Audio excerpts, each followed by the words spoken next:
The event opened with music, people throwing hats, and loud exchanges from different parts of the crowd. Some shouted offensive remarks directed at the LGBT community, while others made disparaging comments about the Prophet of Islam.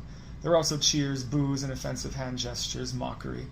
The atmosphere carried an energy of confrontation more than dialogue. The first debater tried to persuade Charlie to adopt Mormonism, but the exchange drifted into a disjointed back and forth of opinions. The audience eventually booed him off the platform. Another speaker raised the idea of restricting gun rights for transgender individuals. Citing Donald Trump as an influence, he began to reference statistics and posed a question. Charlie's response turned to the subject of gang violence as a part of the mass shooting statistics. At that point, I did not see what happened directly. My head was lowered while I listened. When I heard a sharp crack, at first I thought it might have been fireworks or a disruptive prank, so I looked up to the horizon for smoke. When none appeared, I realized it must have been a firearm. My friend reacted in horror, saying Charlie had been struck. His voice and description told me how serious it was. Based on his reaction, I believed Charlie had been gravely injured.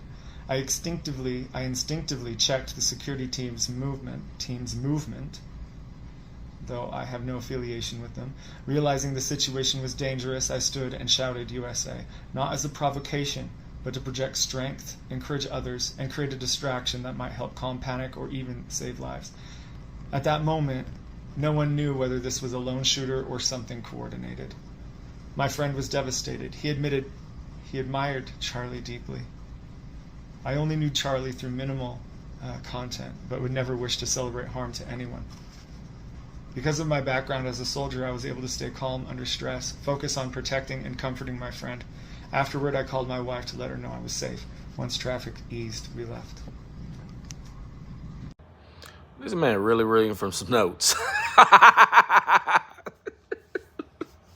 He really reading from some notes. This is exactly the reason why I celebrated the death of Charlie Kirk. Hold on. And underscore. Yeah, and this is the reason why I am not wrong. And this is... All right, bro. We get it.